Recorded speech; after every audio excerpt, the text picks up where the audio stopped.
Halo Mas Pipit. Ya, halo. Masuk, Nih, baru pas nih. Aman.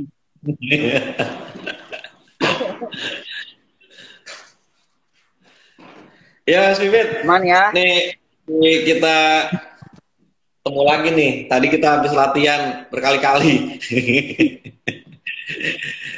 Biar oke nih. Nah, jadi pertama kali saya ingin menyampaikan terima kasih gitu ya buat Mas Pipit yang udah mau bergabung gitu ya, berbagi. Kedengeran kan suara saya Mas Pipit? Aman, aman, jelas. Aman ya, aman. Jelas. Terdengar Hmm, suaranya jelas. oke. Nah, ini terima kasih buat Mas Pipit yang udah mau berbagi bersama kami dari The Indonesian Institute Center for Public Policy Research yang dimana pada kesempatan siang hari ini kami memiliki acara atau program yang kami namakan The Inisiatif gitu ya. Nah, program The Inisiatif ini ya seperti yang kita lakukan pada siang hari ini bagian dari live IG atau live Instagram series kami yang itu mengundang gitu ya, mengundang dari akademisi maupun dari kalangan kelompok masyarakat sipil yang memiliki kajian ataupun studi terkait topik-topik yang dibahas dalam setiap seriesnya gitu. Nah, ini kami namakan The Inisiatif. Eh, kita bisa saling sharing lah, di mana dari akademisi maupun kelompok masyarakat sipil bisa saling sharing hasil-hasil studinya gitu ya terkait beberapa topik. Nah, pada kesempatan siang hari ini kami mengangkat topik terkait tentang radikalisasi di kalangan anak muda. Nah, kami di Indonesian Institute sangat senang sekali bisa berkesempatan berbincang pada siang hari ini dengan Mas uh, Pipit Aidul Fitriana. Saya biasa panggil Mas Pipit aja nih. Pipit Aidul Fitriana, manajer program dari Ma'arif Institute. Nah, pada kesempatan siang sampai sore hari nanti, kita akan banyak membicarakan tentang bagaimana uh, radikalisasi yang berkembang di kalangan anak muda. Nah, ada beberapa hal yang kami highlight dari eh, tor kami ya, yang kami sampaikan ke Mas Pipit, di mana sebenarnya saat ini pengaruh pemikiran radikal itu masih terus berlangsung ya di Indonesia. Nah, menurut BNPT sendiri, tahun 2020, kalau nggak salah ini disampaikan bahwa 85% generasi milenial itu rentan terpapar paham radikal. Nah, ada juga survei yang menyatakan bahwa eh, di paham radikal tersebut itu ditengarai dipengaruhi oleh dua hal, yaitu lingkungan yang terdekatnya dan juga pengaruh perkembangan sosial media saat ini. Nah, ini yang menarik untuk kita perbincangkan bahwa sebenarnya uh, kita selalu melihat bahwa radikalisme itu dahulu itu hanya dilakukan oleh orang-orang yang usianya mungkin uh, sedikit lebih tua gitu ya, mungkin 30 tahunan ke atas gitu ya. Tapi ternyata data-data tersebut yang tadi telah saya sampaikan itu banyak banyak malah bersinggungan kepada anak-anak muda gitu. Nah, ini yang akan kita coba bahas gitu. Nah, ini ada Mas Pipit dari Ma'arif Institute yang mungkin juga memiliki hasil studi atau pengalaman dari program-program yang dijalankan oleh Ma'arif Institute dalam bagaimana melawan radikalisasi dan terutama fokusnya ke anak muda. Mungkin itu pengantar saya dulu, Mas Pipit. Mungkin Mas Pipit bisa sharing lah ya sama uh, kita di sini yang mengikuti live IG series ini terkait bagaimana sih bentuk-bentuk penyebaran paham radikal di kalangan anak muda, akar masalahnya juga seperti apa dan apa sih yang upaya yang pernah dilakukan oleh Maarif Institute khususnya gitu ya, Maarif Institute khususnya dalam melakukan deradikalisasi. Dan tepat Mas Pipit, saya persilakan. Ya, terima kasih Mas Anto. Wah, Mas Anto tiba-tiba manggil saya Mas Ipit. Biasanya Bro kalau di WhatsApp ya. Eh, Ya, terima kasih sebelumnya Mas Anto udah ngundang suruh bicara dan ngabuburit mungkin sore ini ya bagi Ya, yang bagi yang berpuasa begitu. Nah, kalau tema ini ini kan tema yang cukup seksi ya dan menjadi konsentrasi Ma'arif Institute sebetulnya sejak 2010 begitu. Awal-awal lembaga yang tadi Mas Anto singgung di awal berdiri gitu, awal-awal BNPT berdiri. Ya, kebetulan sejak saya bergabung dari tahun 2011 begitu di Ma'arif sampai sekarang cukup intens juga dipasangkan di posisi ini begitu.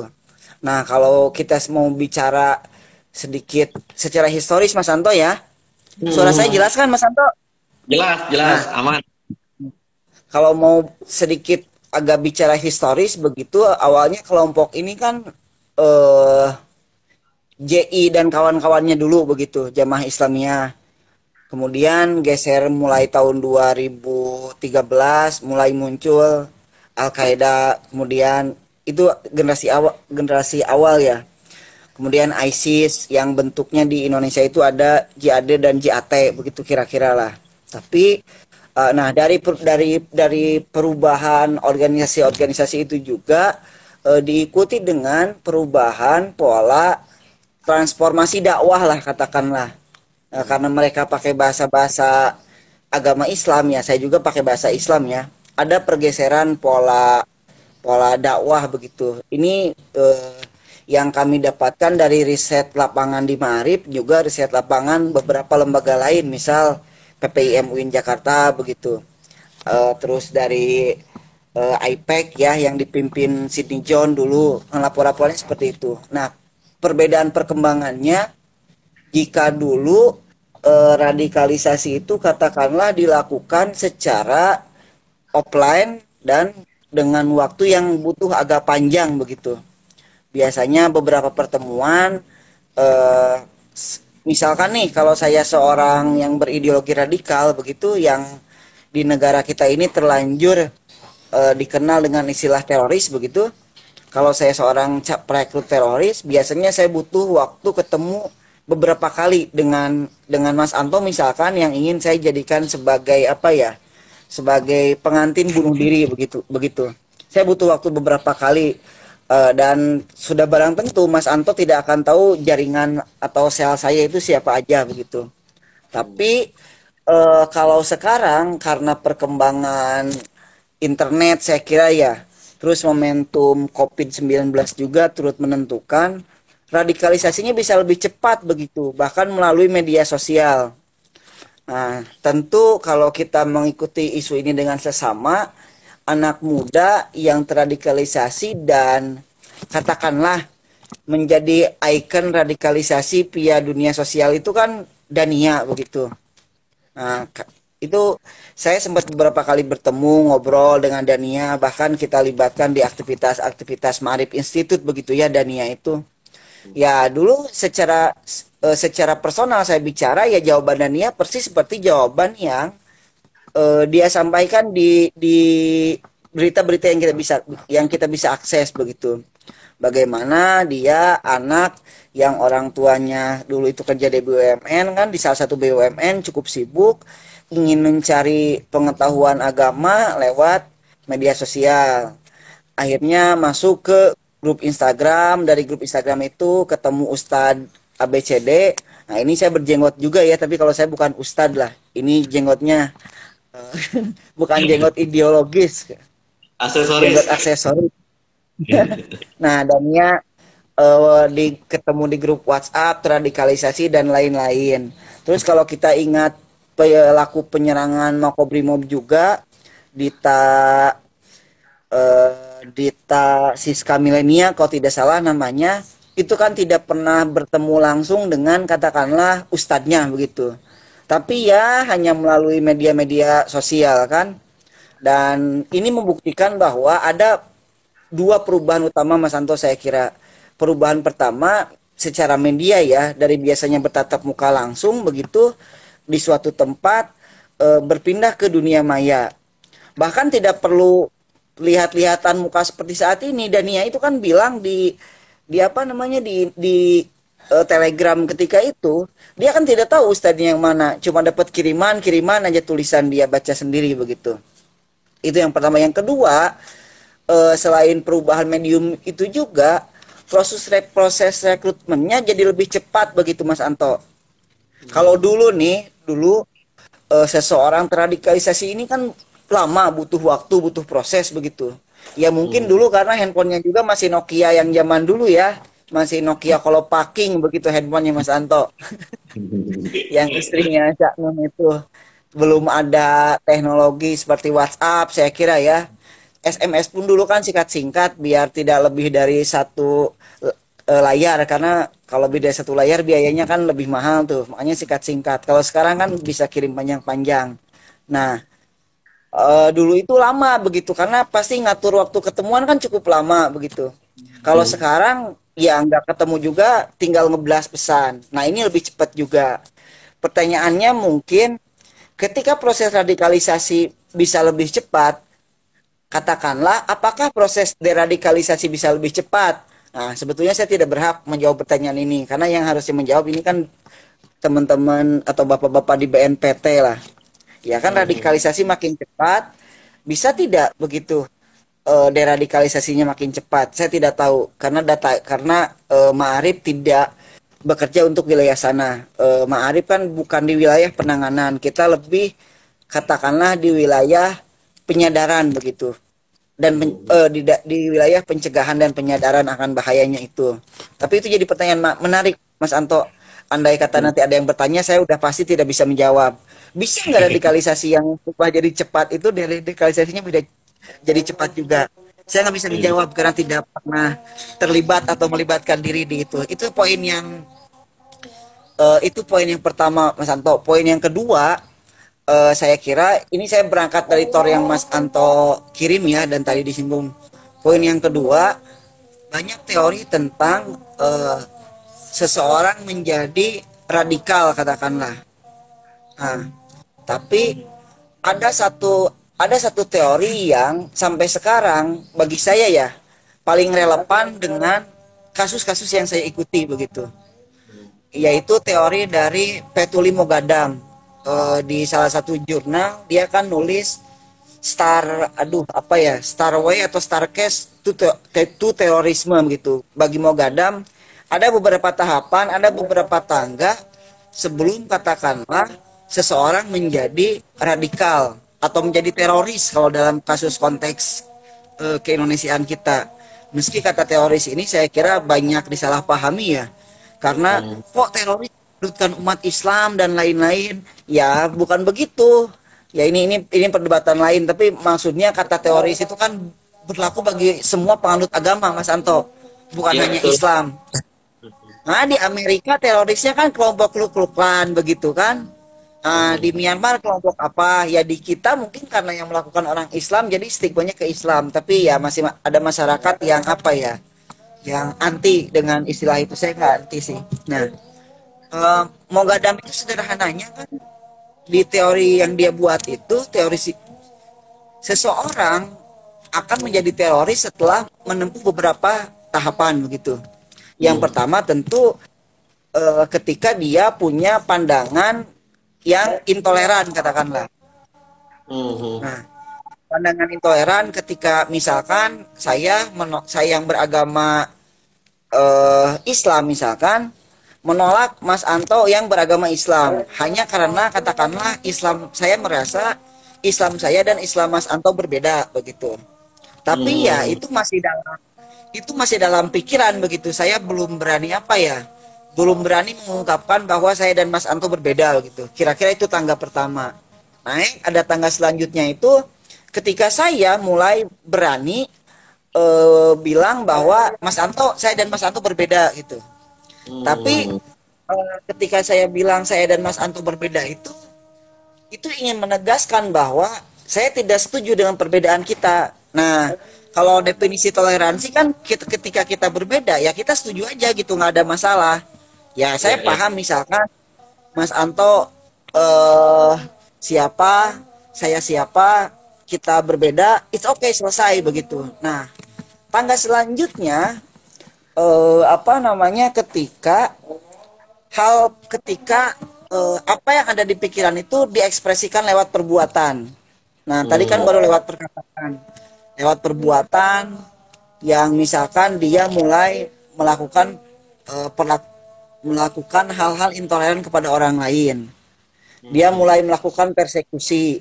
Nah, sampai kata Mogadam itu tingkat paling tinggi tangga anak ketujuh ya. Saya agak lupa urutan-urutannya. Yang jelas tangga anak ketujuh itu menurut Petole Mogadam ketika orang itu sudah siap melakukan aksi yang kita kenal di Indonesia sebagai aksi bom bunuh diri begitu.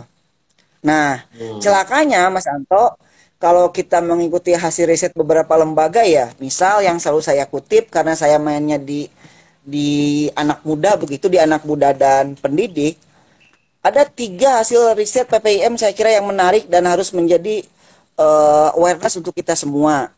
Pertama, riset berjudul Api Dalam Sekam begitu. Hmm. Bagaimana angkanya lebih dari 60% siswa dan mahasiswa di Indonesia ya memiliki pandangan yang intoleran. Nah, ini Hmm. udah tangga-tangga yang dijelaskan Mogadam tadi tuh. Nah, terus gurunya Mas Anto, Hmm. PPM juga bikin riset, judul risetnya Pelita yang Meredup begitu. Nah, di Hmm. Pelita yang Meredup, guru-gurunya juga sama begitu. Nah, riset Hmm. PPIM sebelumnya saya lupa judulnya, tapi mereka bilang bahwa buku ajar, mau buku ajar umum atau buku ajar keagamaan ini cenderung mendorong siswa untuk menjadi intoleran begitu. Hmm. Karena banyak secara secara logika yang mengajarkan di buku ajar itu logikanya hitam putih begitu Mas Anto. Ya, ya. Misalkan kalau saya Islam, Mas Anto maka bukan Islam begitu logika hitam putih. Padahal kan Hmm. kita ini kalau lebih indah lihat pelangi Mas Anto gitu ya. Kalau habis Hmm. hujan kita lihat pelangi. Nah, Hmm. kemudian di teori-teori yang lain kan ada faktor penarik, faktor pendorong, ya itu bisa kita baca bersama. Tapi itu riset-riset kuantitatif yang dilakukan oleh PPIM begitu. Kemudian kami menguji beberapa lembaga lah menguji temuan-temuan kuantitatif itu secara kualitatif begitu. Seingat Hmm. saya ada Ma'arif, ada Alfara, ada CSRC dan lain-lain begitu. Misal saya cerita saja temuan lapangan Ma'arif ya, riset secara kualitatif begitu. Dulu kebetulan saya jadi ketua timnya. Ya memang kita dulu riset di 6 kota kabupaten Mas Anto. Hmm. 6, 6 kota kabupaten, 5 provinsi terakhir kita riset sebelum pandemi itu. Ya Hmm. memang kita tidak menemukan teroris-teroris di kalangan anak muda begitu. Ya, Kita ya, sama ya. sekali tidak menemukan. Ya itu kan pasti sulit kan nyari-nyari yang kayak gitu kan. Hmm. Tapi kalau pandangan-pandangan intoleran seperti riset kuantitatif yang dinyatakan oleh PPIM bahkan lingkaran survei Indonesia pernah mengeluarkan tuh lembaga surveinya Mas Denny JA. Ya itu terbukti begitu. Itu terbukti misalkan dari ujaran-ujaran mereka. Misal ya, saya ke sebuah kota, nggak usah saya sebut lah ini tinggi sentimennya sampai dulu saya di Republika itu 2 bulan diperdebatkan gara-gara ini. Misal Hmm. begini, ketika kita datang bertanya, kamu melihat dia bagaimana? Saya bertanya kepada seorang siswa yang beragama Islam begitu. Kemudian saya menunjuk siswa lain yang beragama selain Islam. Hmm. Kamu melihat dia bagaimana? Gitu. Misal, ujarannya itu menarik begitu. Menarik tapi ingin memaksakan si teman yang lain agama itu supaya satu agama dengan dia. Dia Hmm. begini, ya dia teman saya begitu, tapi tapi kayaknya nggak bisa deh kita berteman jauh kalau dia masih berbeda dengan kita. Waduh, ini repot kan. Padahal kata Imam Ali itu ya kita boleh beda dalam agama, tapi kan kita tetap sama dalam satu kemanusiaan begitu. Karena kita kan Hmm. bukan hewan kan, bukan binatang, apalagi pohon-pohonan dan batu. Bukan, kita ini kan manusia begitu. Terus riset Alpara misalkan di masjid-masjid, riset P3M menyatakan statement yang sama. Bagaimana misalkan Mas Anto, karena kebetulan saya ini tinggal di daerah urban begitu ya, di daerah perkotaan, kadang Hmm. Jumatan di Bekasi, kadang Jumatan di Jakarta, ceramah-ceramah keagama, bukan ceramah keagamaan sih, ceramah-ceramah Jumat ketika khotib sedang naik mimbar begitu, itu kan jarang sekali yang mengarus utamakan Islam wasatiyah begitu kalau bahasa yang sedang dipakai sekarang, atau Hmm. moderasi beragama kalau bahasanya Kemenak. Ya di masjid-masjid itu kan mohon maaf mengecam dan lain-lain. Mungkin kalau Hmm. di kampung-kampung tidak ditemukan mungkin ya. Tapi Hmm. saya sebagai ya jamaah di DKI Jakarta kadang risih begitu sholat Jumat itu. Risihnya karena yang saya tahu syarat sah sholat Jumat itu kan, saya juga imam dan khotib Mas Anto, meskipun bukan imam besar sih. tapi saya punya tapi saya punya jadwal tetap lah jadi khotib Jumat begitu. Hmm. Syarat sah sholat itu kan materi khutbah itu harusnya meningkatkan ketakwaan begitu. Iya, Nah, iya. tentu dengan cara-cara yang baik ya. Karena kalau saya kebetulan sarjana tafsir hadis Mas Santo, karena kalau kita baca dalam Al-Qur'an begitu, Tuhan ketika menyuruh umatnya melakukan hal-hal yang baik selalu Hmm. diikuti dengan dua kata kunci, al-adl dan khair. Nah, Hmm. al-adl itu ya adil, khair itu baik. Jadi kalau kata Pak Quraisy begitu, kenapa Tuhan selalu menggandengkan kata adil dengan khair? Karena kata Pak Quraisy, ya keadilan itu harus ditegakkan dengan cara-cara yang baik begitu. Ya cara-cara yang baik Iya. kan saya kira tidak mungkin ketika khutbah memaki-maki orang begitu atau memprovokasi. Nah, itu temuan-temuan Alpara menarik seperti itu, guys. Temuan Alpara CRCS di masjid itu dan P3M seperti itu. Nah, maka saya jadi bertanya sih, tapi saya kadang bertanya ulang, ini angka-angka yang menakutkan ini, apakah betul-betul mewakili pandangan katakanlah Islam Indonesia atau tidak begitu? Karena kalau ini mewakili pandangan Islam Indonesia secara umum, tentu kita perlu khawatir. Tapi kalau ini hanya mewakili pandangan katakanlah masyarakat urban begitu yang tinggal di kota, ya saya kira kita masih punya harapan untuk mengubah apa ya, mengubah ini untuk tidak menjadi mainstream begitu. Hmm. Karena begini Mas Anto, ini mungkin uniknya Indonesia berbeda dengan unik yang lain. Saya agak sedikit geser ya. Hmm. Sekarang ini kan kita peringkat pertama sebagai negara dengan mayoritas Muslim terbanyak di dunia begitu. Nomor Hmm. duanya kan India kan, kalau tidak salah tuh. Bayangkan coba kalau India tidak pecah dengan Pakistan, terus Pakistan tidak pecah dengan Bangladesh begitu. Itu kan Hmm. pasti jumlah Muslimnya negara kita kalah. Atau bayangkan kalau negara Timur Tengah itu punya common, punya apa ya, punya punya satu kesamaan begitu. Hmm. Tapi kan uniknya kita, meskipun dari Sabang sampai Merauke, ya kita tetap gak bisa, tetap kita utuh begitu. Nah, pertanyaannya lagi sekarang, kira-kira Hmm. tadi kalau Mas Anto tanya ke saya, apa yang bisa dilakukan anak muda atau apa yang telah dilakukan oleh Ma'arif Kalau Mas misalkan Pipit ya. ini agak terjeda, Halo? agak Oh iya, agak sorry, sorry. ada tadi terjeda. Sorry, sorry. Sinyal saya kayaknya turun dikit. Nah, tadi kalau Mas Anto bertanya, sebetulnya apa yang bisa diperankan anak muda? Terus apa sih yang pernah Ma'arif intervensi begitu ya? Nah, Mas Ya. Anto secara sadar sejak 2012 Ma'arif itu ingin memotong generasi begitu. Nah, kita memutuskan bahwa apa namanya 70% penerima manfaat Ma'arif itu anak muda. anak muda di sini dari mulai SMP, SMA dan mahasiswa ya, utamanya mahasiswa sarjana begitu. Karena kalau Hmm. mahasiswa pasca kan harusnya udah pinter-pinter lah. Nah, Hmm. dari 2012 iya dari 2012 sampai sekarang hampir 70% penerima manfaat program Maarif itu yang tadi. Kenapa misalkan kita berpandangan ingin memotong generasi begitu? Ya karena Hmm. tentu kan banyak yang menyatakan ya 2045 kita mengalami bonus demografi begitu. Terus kalau kita baca tulisannya Martin Van Bruynesen juga ada conservative turn yang sekarang terjadi di Indonesia. Terus kalau kita mau fair begitu 2016 sampai 2019 ada apa ya?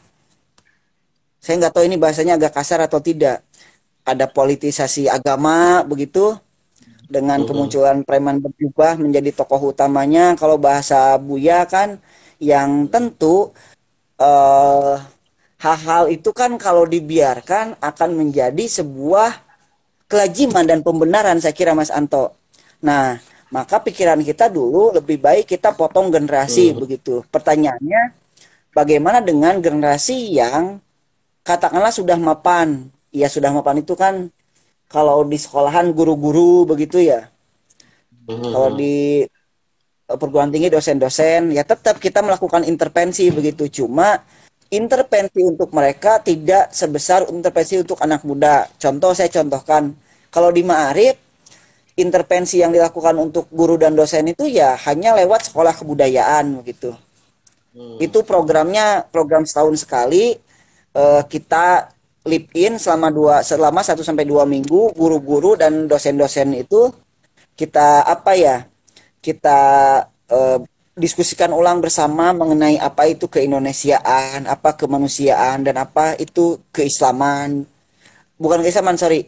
Dan apa itu keagamaan begitu. Tiga topik itu jadi hal-hal yang kita diskusikan selama 1 sampai 2 minggu begitu.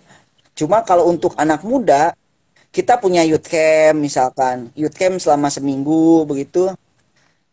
Selain youth camp, kita punya juga program-program critical thinking begitu Mas Anto. Juga kita Hmm. bikin penguatan berbasis komunitas begitu. Bagaimana si si anak-anak ini jadi aktor-aktor di sekolah dia. Nah, paling yang agak tricky sebetulnya ya, kenapa katakanlah kenapa kejadian-kejadian intoleransi dan terorisme ini khususnya selalu dianggap sebagai settingan mungkin begitu, by setting atau Hmm. dianggap sebagai sesuatu yang sengaja diciptakan oleh negara, ya saya kira karena selain adanya perbedaan pandangan ya mengenai apa itu intoleransi dan lain-lain, ya saya kira karena mereka tidak hidup langsung dengan komunitas-komunitas korban begitu. Ini saya Hmm. membantu mempromosikan lembaga teman saya ya. Ada lembaga yang Hmm. fokus mereka mendampingi korban-korban terorisme katakanlah. Namanya Hmm. AIDA, Aliansi Indonesia Damai begitu. Nah, Hmm. sebetulnya kalau kita aware begitu dengan korban-korban terorisme, kita pasti bisa apa ya bisa yakin bahwa tindakan itu nyata begitu. Ya perdebatan Hmm. zaman dulu DITII adalah settingan negara, saya kira kan sejarah itu senantiasa berkembang dan berubah Mas Anto. Iya. Meskipun sejarah ditulis oleh yang menang ya, tapi kan sejarah Hmm. bisa berubah begitu. Nah, Hmm. saya sendiri sempat kan mengalami titik balik perubahan sejarah. Bagaimana saya dulu memandang orang yang berlainan dengan saya itu sebagai lawan begitu. Tapi sekarang ya saya pandang semua kawan meskipun mereka membenci saya sebagian begitu. Nggak ada Hmm. masalah. Nah, problemnya ada saya kira beberapa katakanlah tokoh publik lah atau orang yang ditokohkan oleh publik begitu yang dia lekat dengan masa lalu ingin membongkar kasus DITII dan lain sebagainya dan itu ternyata ada keterlibatan negara.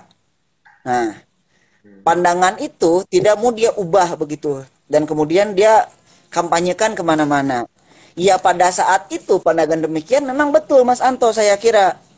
Tapi sekarang ya buktinya enggak begitu. Beberapa statement Ali Pauji misalkan menunjukkan bahwa terorisme itu ya betul-betul nyata begitu. Atau kemarin Mas Anto 1 minggu sebelum bulan puasa kebetulan saya diminta misalkan oleh Kemenag ya untuk menjadi fasilitator sebuah acara namanya SPAK, Seleksi Penyuluh Agama Agen Resolusi Konflik begitu. Nah, di sana saya bertemu dengan penyuluh agama yang berasal dari Parigi Motong. Ternyata dia itu temannya Ali Kalora begitu. Saya tidak tahu apakah teman-teman di sini aware nggak dengan nama-nama seperti Ali Kalora begitu. Nah, cuma Ali Kalora ini ya salah satu MIT begitulah. MIT, sorry bukan MIT. Kalau MIT kan kampus di Amerika yang punyanya Tony Stark ya. Salah. Jadi Marvel Mas Anto. Bukan, jadi Avenger. Bukan punya Tony Stark lah.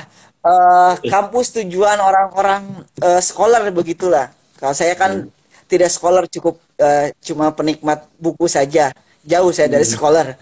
Nah, tapi MIT yang kita maksud di sini adalah Majelis Indonesia Timur begitu yang dulu dipimpin oleh Santoso. Nah, si bapak penyuluh agama ini dia temennya Ali Kalora Mas Anto dari muda katakanlah.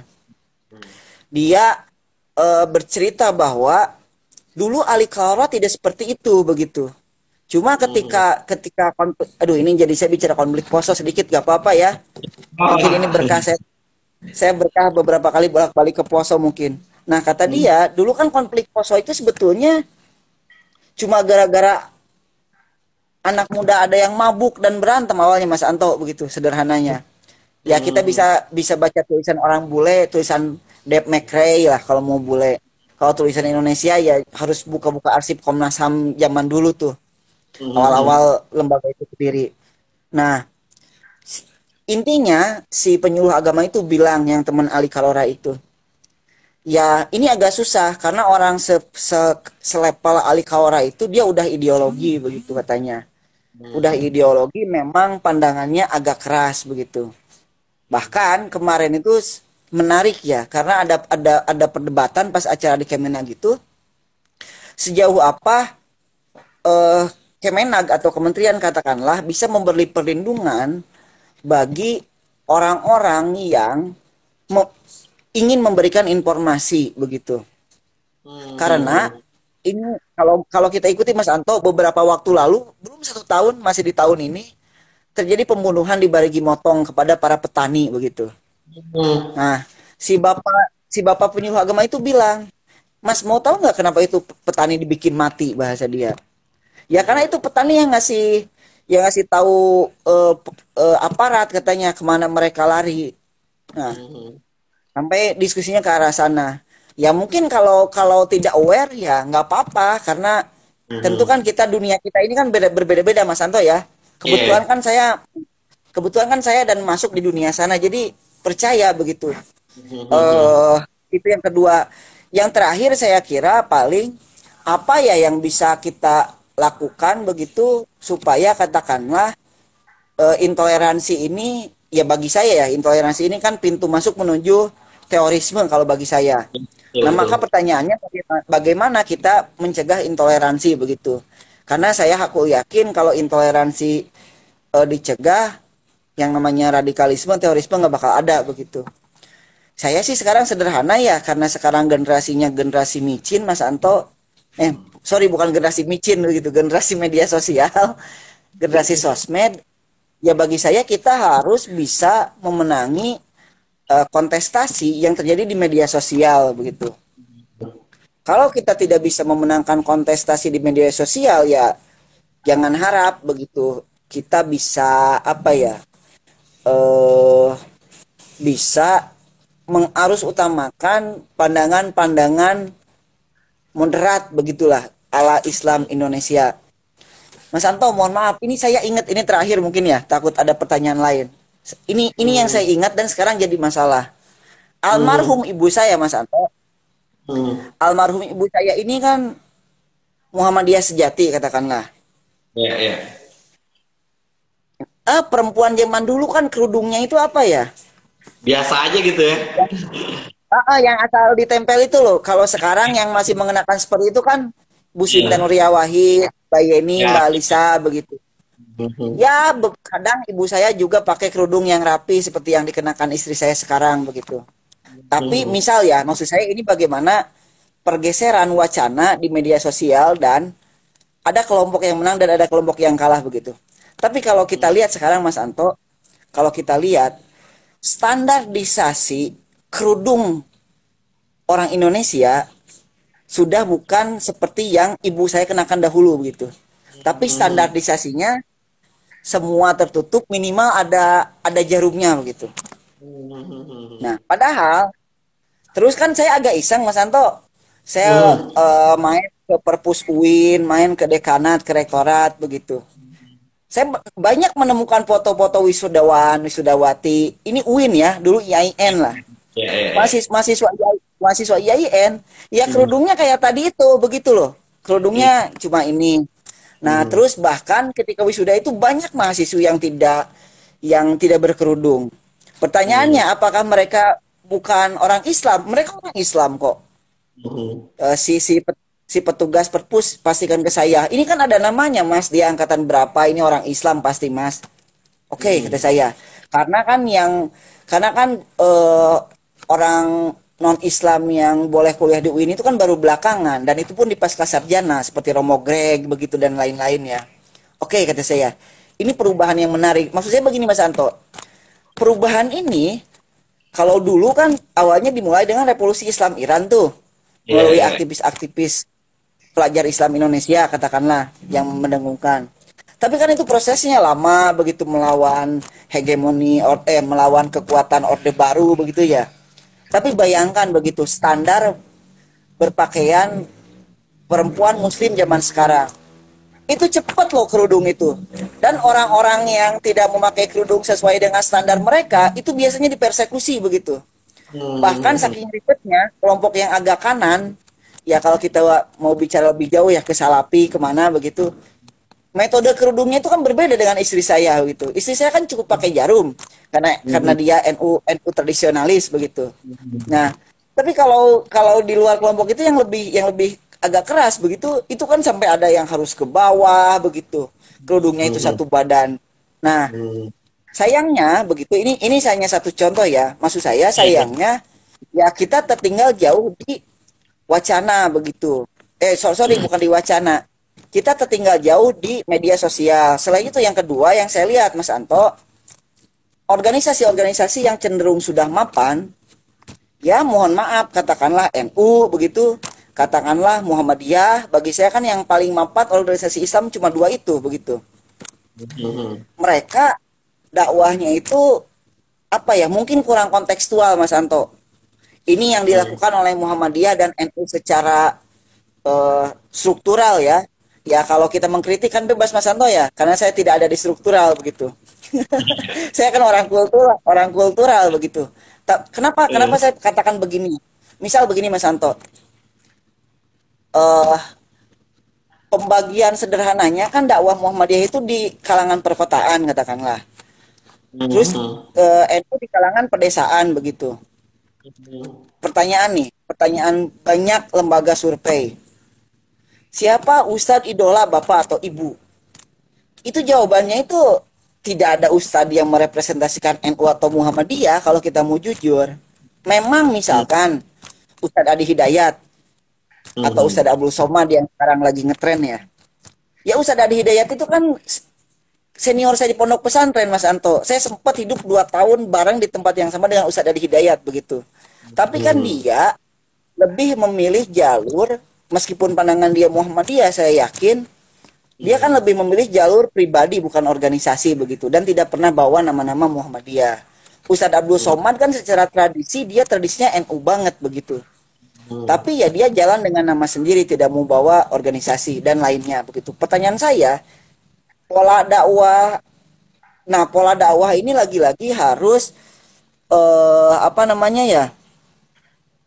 Harus harus dikontekstualisasi begitu. Karena kalau kalau kita tidak ada kalau bahasa Muhammadiyah itu tidak ada tajdid, tidak ada pembaharuan, ya siap-siap Mhm. saja mungkin bukan hanya NU dan Muhammadiyah, Ma'arif Institut, nanti TII bisa bisa tersungkur juga Mas Anto. Karena kelompok yang lain sekarang kan yang bikin sebenarnya kan kelompok intoleran itu sedikit sih menurut saya, cuma mereka itu bising Mas Anto. Saya soalnya kalau Hmm. turun ke daerah nih, turun ke kota, turun ke kampung begitu ya, mereka itu nggak setuju gitu. Saya tinggal di Bantar Gebang, ya Hmm. jadi sekretaris RW begitu jadi aparatur di tingkat desa juga, saya bantu-bantu di desa. Ya kalau tanya ya mereka nggak setuju dengan tindakan-tindakan kekerasan itu. Cuma kan mereka bingung, ya ngomongnya gimana Kang? Yang penting kan nggak setuju, yang penting di masjid kita nggak ada. Itu selesai begitu loh kalau di kampung-kampung itu. Ya, saya Hmm. ngisi di Bogor juga misalkan kita tanya. Saya sering iseng Hmm. aja tanya beres pengajian. Ibu, Bapak setuju nggak dengan hal-hal kayak gitu? Wah, enggak lah Pak Ustadz gini gini gini. Tapi kan itu tidak muncul di media sosial dan tidak bising begitu. Maka ya Hmm. bagi saya lagi-lagi kelompok intoleran ini sebetulnya kan minority ya. Minority Hmm. tapi berisik berisik begitu. Nah, Hmm. yang banyak ini entah yang banyak ini saya nggak tahu problemnya apa begitu. Tapi beberapa tahun lalu kebanyakan bungkam. Meskipun sekarang sudah ada peningkatan Mas Anto. Kalau kita lihat misalkan cari deh berita keislaman di Google, itu kan pasti muncul 10 halaman tuh. Hmm. Nah, sekarang kan yang muncul itu udah agak adem-adem. Islami.co begitu. IB Times, NU Online. Ya kalau dulu itu nggak bakal ada yang kayak gitu Mas Anto. Mohon maaf dulu itu titik-titik piungan begitu ya. Kalau Iya, dulu itu iya. ya. Dan sejenisnya lah saya nggak usah sebutkan lah. Ya sekarang kan udah Jepang ada, gitu. nah sekarang kan udah ada peningkatan. Nah saya kira ini yang perlu terus kita lanjutkan. Ya kita harus harus punya pasukan yang merebut wacana di dunia maya juga ini, dan ini yang paling kurang saya kira ya. Saya tidak tahu nih, ini keengganan mungkin keengganan orang-orang pintar. Mereka tidak mau turun betul-betul ke tingkat real yang ngurus akar rumput begitu. Ya saya Hmm. beruntung aja Mas Anto karena pandemi COVID susah ke Jakarta karena nggak ada yang bisa dilakuin juga kan, semua program dipospon begitu. Akhirnya bahkan satu Termasuk bisa nggak jadi nanti, ada yang pospon ada yang nggak jadi sama sekali ya karena pandemi ini memang nggak jelas ini pandemi. Tapi gara-gara itu kan saya jadi punya kesempatan melibatkan diri, waktu saya habiskan di tingkat RW, di tingkat kelurahan gitulah. Dan saya hmm. betul-betul melihat fenomena. Oh iya, orang-orang seperti saya ini terlalu terlalu katakanlah terlalu hebat di dunia lain begitu. Tapi Hmm. lupa mengurus masyarakat sekitarnya. Nah, saran saya sih yang didengar itu biasanya dua Mas Anto. Yang Hmm. didengar itu dua. Satu tokoh pemerintah, dua tokoh agama masing-masing. Nah, pertanyaan saya, tokoh pemerintah itu dan tokoh agama itu kan tidak selalu yang di tingkat atas. Hmm. Di tingkat bawah pun didengar. Nah, ruang-ruang itulah yang sebetulnya harus bisa kita isi begitu. Saya kira itu Hmm. pengantar yang terlalu panjang, Mas Anto. Ya, ini kan kita kayak ngobrol aja, kayak biasa kita ngobrol aja. Memang, memang ya banyak hal yang tadi Mas Pipit sampaikan itu benar adanya gitu ya. Jadi saya juga malah ya bukan melakukan riset kayak atau dengan kayak Mas Pipit gitu. Saya cuma memperhatikan aja gitu. Misalkan dulu misalkan di kampus gitu ya. Ini kalau kita korelasinya dengan anak muda gitu ya. Eh, Step pertama kan memang dari mentoring kan gitu kan, dari mentoring kan, terus kemudian lanjut ke masuk ke organisasi mahasiswa gitu kan, yang memiliki pandangan tertentu gitu kan, dan sifatnya eksklusif gitu ya. Terus masuk lagi ke, kalau dia tidak puas gitu ya, dia akhirnya bisa masuk ke eh, step lagi gitu ya, seperti yang tadi disampaikan oleh Mas Pipit gitu ya, terkait dengan anak muda tadi. Step lanjutnya adalah dia mencari ke organisasi yang itu memang me, memuaskan ya hasrat dia untuk mencari pengetahuan tentang agama, dan memang lebih sifatnya lebih agak lebih tertutup akhirnya kan gitu ya. Dan akhirnya kalau mau tingkat lebih lanjut lagi ya akan menjadi memiliki paham yang radikal, dan lanjut lagi menjadi penganten lah gitu ya, kayak gitu. Nah, tapi memang menariknya kalau dulu ya saya sepakat gitu ya. Kalau dulu kita melihat kayak misalkan di tahun 90 maupun akhir tahun 90-an maupun awal tahun 2000-an rekrutmen di kampus misalkan itu kan sifatnya ya tadi ya apa tatap muka gitu. Kalau dulu saya pernah dengar dengar aja ya di apa di kampus saya dulu itu ada juga adik kelas gitu direkrut oleh NIKW kan gitu kan yang itu ya kan apa direkrutnya itu ya harus tatap muka dulu dibawa ke tempat yang eksklusif gitu kan ya akhirnya mereka terekrut gitu kan. Nah tapi ya sekarang ya memang dengan fenomena di sosial media yang itu lebih cepat gitu. Tapi dan itu juga tidak dibarengi kalau menurut saya. Kalau tadi Mas Pipit melihatnya organisasi yang udah mapan itu adalah organisasi NU atau Muhammadiyah, kalau saya melihatnya apakah ada ini juga problem di organisasi mahasiswa, terutama misalkan organisasi mahasiswa Islam misalkan ada HMI, ada IMM, ada PI gitu ya, gitu. Yang itu menjadi apa?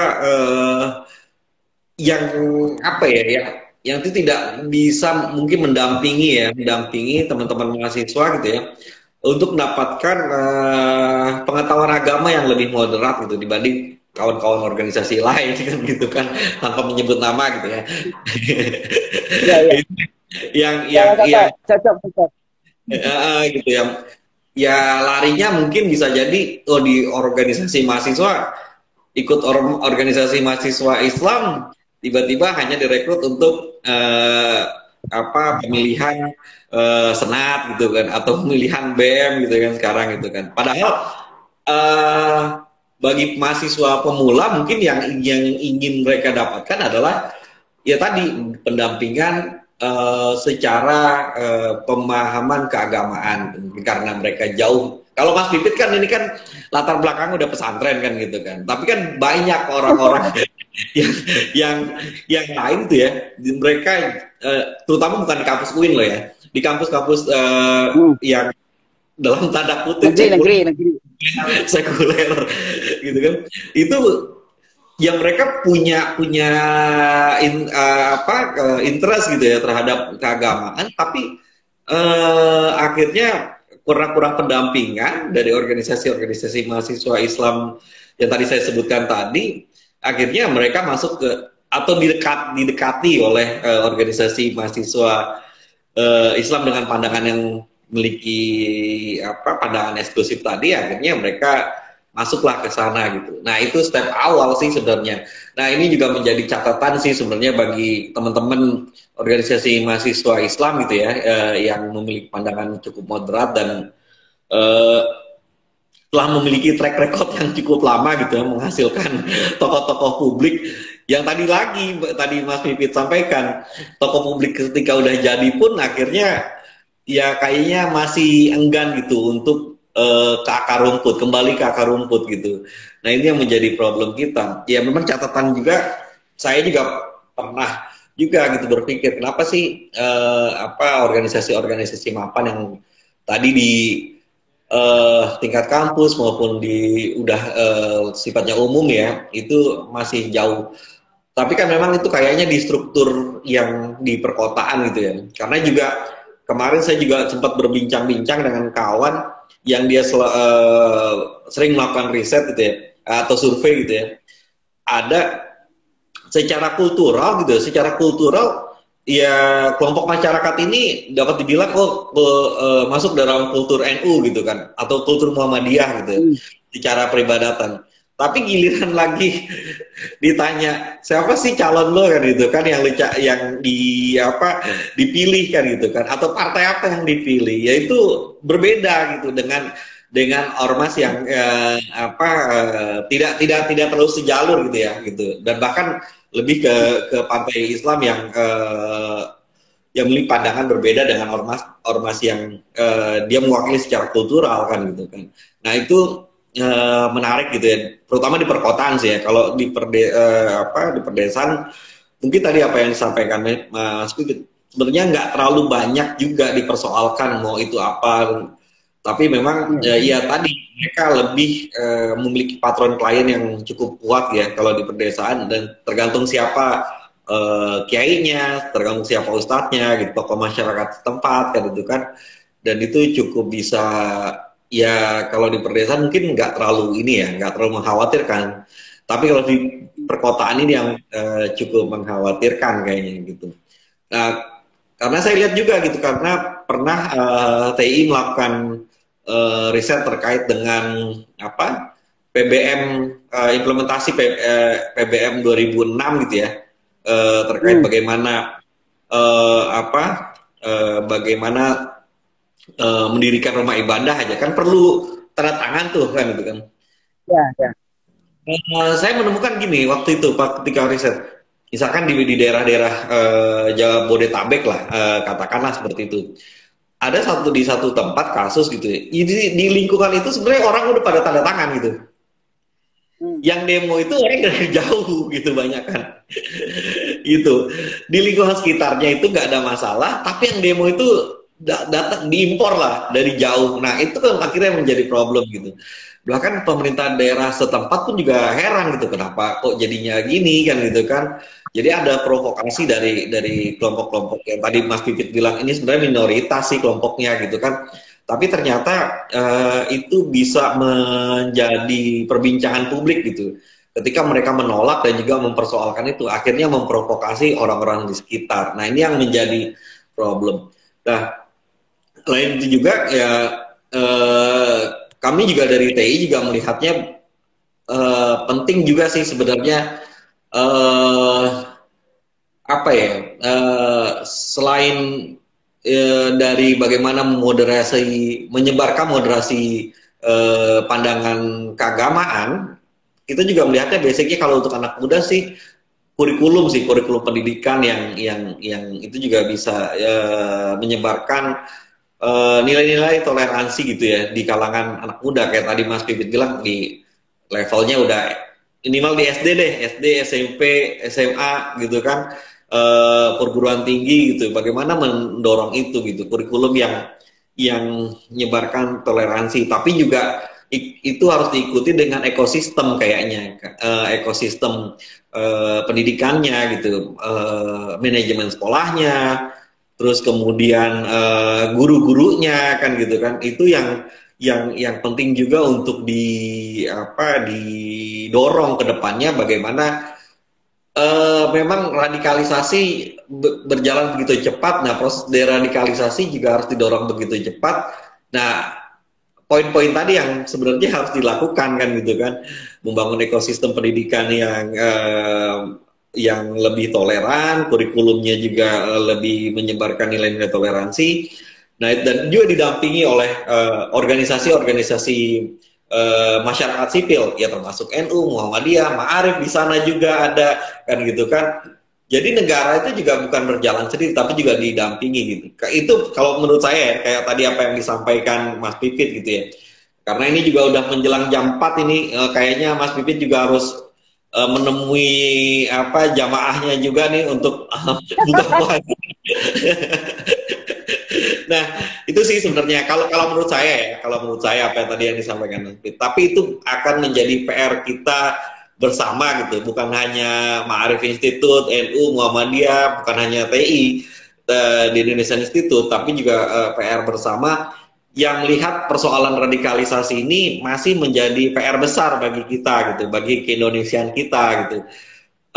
Seperti yang tadi saya sebutkan juga, bukan hanya juga ya tadi organisasi-organisasi besar ataupun orang-orang yang sudah diisi orang tua, tapi ini loh ada persoalan-persoalan juga bagi organisasi mahasiswa Islam kan gitu kan ya, tadi HMI, entah itu HMI yang satu maupun HMI yang karena banyak nih HMI ini. Ada PMI juga di sana, ada IMM juga di sana gitu kan. Nah, itu yang juga harus memiliki pandangan gitu ya, pandangan terkait bagaimana mendampingi anak muda gitu ya dalam modernisasi keagamaan. Selain itu juga saya juga nggak tahu apakah organisasi itu juga masih memiliki kader atau enggak saya juga nggak tahu kan. Nah, atau jangan-jangan kaderisasinya dari kelompok radikal itu juga hanya di sosmed kan gitu kan. Nah, artinya kaderisasi di sosmed ini yang juga dilakukan oleh organisasi mahasiswa kan itu kan, atau organisasi kepemudaan lain kan itu kan, yang mungkin dari organisasi penggemar apa gitu kan, penggemar komik misalkan, bisa jadi kan. Itu juga memasukkan apa, nilai-nilai toleransi juga sebagai bagian dari melawan juga dari gerakan radikal kan gitu kan. Nah, ya memang ini menjadi persoalan kita bersama. Nah, Mas Pipit mungkin ada closing statement dari Mas Pipit. Apa ya closing statement? Ya kalau saya closing statement begini Mas Anto. Ini kan kalau saya ini berpihak kepada kelompok orang-orang yang toleran ya. Nah, meskipun kadang saya pun ada ketidaksetujuan terhadap kelompok yang mengusung diri mereka toleran begitu. Tapi kok begini sih pesan saya mungkin ya. Yang sulit di zaman revolusi industri seperti sekarang ini kan menjaga akal sehat begitu. Maka kita perlu banyak apa ya istilahnya itu, banyak membenarkan logika kita begitu. Saya teringat satu mata pelajaran di pesantren yang dulu saya nggak ngerti itu pelajaran buat apa begitu. Ternyata manfaatnya terutama sekarang paling terpakai. Mata pelajaran itu namanya ilmu mantik atau logika begitu. Nah, ada preposisi begitu ya dan lain-lain. Tapi kalau sebusuk apapun hati kita begitu, itu kan bisa dicegah ketika logika kita benar. Dan sekeliru apapun logika kita, kalau hati kitanya masih benar, ya si logika itu bakal bisa ditahan begitu. Nah, cuma yang sekarang betul-betul saya rasakan, ya mohon maaf, terutama anak-anak muda di media sosial ya, seolah kehilangan logika akal sehatnya gitu, seolah kehilangan akal sehat. Mereka mungkin Mas Anto tidak merasakan ya hidup seperti zaman saya begitu, yang pengetahuan itu hanya bisa didapatkan dari buku, dari koran begitu, dari majalah gadis, majalah hari kayak gitu ya.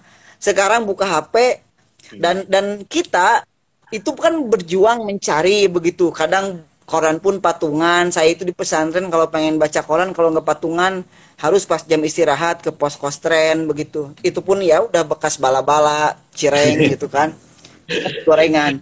Nah, tapi generasi sekarang sayangnya sebagian ya, tidak semua.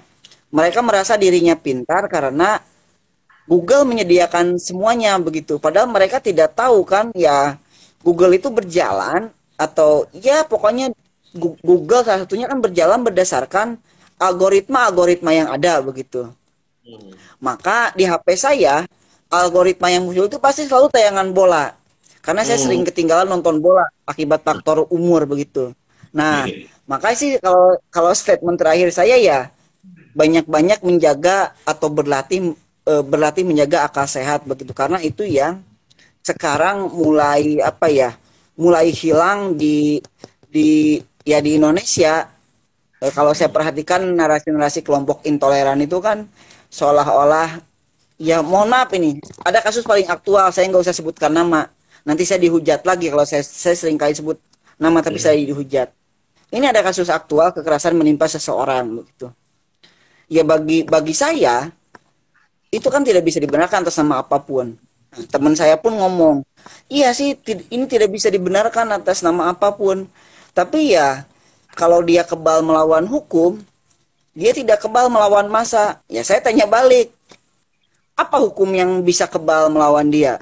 Saya tanya kan, itu dia udah dilaporin berkali-kali. Coba hasil laporannya mana? Saya tanya, saya minta. Kalau kamu betul-betul mengikuti, dia nggak bisa menunjukkan begitu. Sehingga dari mana dia mendapat kesimpulan bahwa seseorang itu kebal hukum? Ini kan logika yang ngaco, Mas Anto. Dia nyari fakta saja tidak mampu, dia mencari fakta saja tidak mampu, tapi dia udah membuat kesimpulan begitu. Bahkan Hmm. kalau dia sadar, sebelum kesimpulan itu harusnya dia akan bikin hipotesa dulu, kesimpulan sementara. Ini hipotesanya nggak ada, faktanya nggak ada, padahal datanya berserakan begitu. Tiba-tiba loncat ke kesimpulan. Nah, ini saya kira yang apa ya? Tradisi literasi ini yang harus kita tingkatkan. Saya kira itu Mas Anto. Iya, iya, Terima iya, iya. kasih. Iya, iya tadi juga nyambung dari Mas Pipit ya. Itu kan kasus yang aktual itu kan yang menimpa Bang Ade ya. Bang Ade Nah, yang kita juga sangat prihatin sekali kan gitu kan. Bahkan kalau kita lihat di tayangan di berita kan memang pelaku-pelakunya juga usianya muda gitu loh, usianya muda ya, gitu kan, dan mereka memiliki pemikiran dan terprovokasi oleh landasan-landasan pemikiran keagamaan yang sempit kalau menurut saya seperti itu ya, dan akhirnya melakukan aksi tersebut gitu, padahal kita tahu sendiri ya ceritanya kan itu kan eh, apa padahal di sana Bang Ade juga menolak sama isunya sama dengan mahasiswa kan gitu kan. Tapi karena apa yang disampaikan tadi ya itu akhirnya mengakibatkan ada peristiwa tersebut kan gitu kan. Nah, ini yang hmm, menjadi prihatinan kita kan, dan ya lebih prihatin lagi pelaku banyak kan yang kita tahu di berita gitu kan, banyak kan yang baru sampai saat ini ya tersangkanya kan banyak kan usia muda kan gitu kan, dan ini menjadi keprihatinan kita, makanya tadi Mas Bibi bilang memang literasi itu sangat penting, dan kita juga harus juga melihat bahwa uh, ya radikalisasi itu nyata gitu loh. Radikalisasi nyata gitu, radikalisasi nyata, dan itu apa yang terjadi yang kemarin dan menimpa Bang Ade itu bagian dari proses radikalisasi di anak muda yang itu tersebarnya di sosial media, di WhatsApp kan, WhatsApp grup kan, itu yang sangat dekat dengan keseharian kita gitu kan. Nah, ya kita juga mendoakan ya Bang Ade juga cepat lekas pulih kan gitu kan, agar bisa beraktivitas kembali gitu. Waktu di jam 4 nih Mas Pipit, udah mau buka puasa juga nih ya, bersama keluarganya. Sekian dulu, mungkin kita bisa berbincang-bincang lagi dengan Mas Pipit dan juga kawan-kawan Ma'arif Institut lainnya ya, mungkin kalau ada kesempatan uh, dengan topik yang mungkin dengan hampir sama lah kayak gini juga gitu. Nah, ya, aman, Anto. di Yayasan Institut sangat berterima kasih kepada Mas Pipit atas sharingnya. Saya juga mengucapkan selamat buka nih buat Mas Pipit nih. Nanti ya bukanya jangan sekarang. Ya sekian dulu Mas Pipit, terima kasih juga buat kawan-kawan yang mengikuti. Tadi juga saya juga sorry juga tadi ada dari Nuri kayaknya ada pertanyaan. Mungkin bisa di komentari gak sedikit Mas Pipit? Ini ada pertanyaan nih Oh, dari coba. Nuri nih. Tapi saya agak agak Oh, agak ketutup tadi soalnya nih. Dia ini saya pertanyaannya gini. bacakan ada. Iya iya iya. Bisa baca langsung Mas Pipit ya? Bisa, bisa. Sebentar ini lagi saya baca. Hmm. Saya takut dihujat juga nih, takutnya karena nggak baca nih. Mbak Nuri ini mungkin ya. Mbak atau Iya, Mas Nuri begitu. Mbak Nuri nih, Mbak Istilah Nuri nih. deradikalisasi. Mbak Nuri kayaknya ya. Mbak Nuri, kalau capres dalam kemarin ya saya lihat capres, kalau kita ke 2019 Mbak ya, karena yang paling dekat kan pertanyaannya capres. Saya sih tidak melihat ada capres yang secara spesifik menyebutkan bagaimana langkah mereka dalam menanganinya begitu. Entah saya yang terlewat debatnya, entah atau apa ya, atau memang tidak ada begitu. Cuma kemarin itu kan yang lebih banyak dibicarakan, yang apa ya, yang lebih banyak dibicarakan itu sebetulnya kalau kita mau fair ya, ini hanya di kepala saya saja sih. Capres mana yang terlihat lebih banyak didukung oleh kelompok toleran dan intoleran begitu. Kemarin sebetulnya pertanyaannya ke arah sana bukan ke arah deradikalisasi. Karena kalau deradikalisasi saya yakin capres yang manapun pasti dia apa namanya ingin memberantas lah. Itu kan sudah menjadi kebijakan nasional.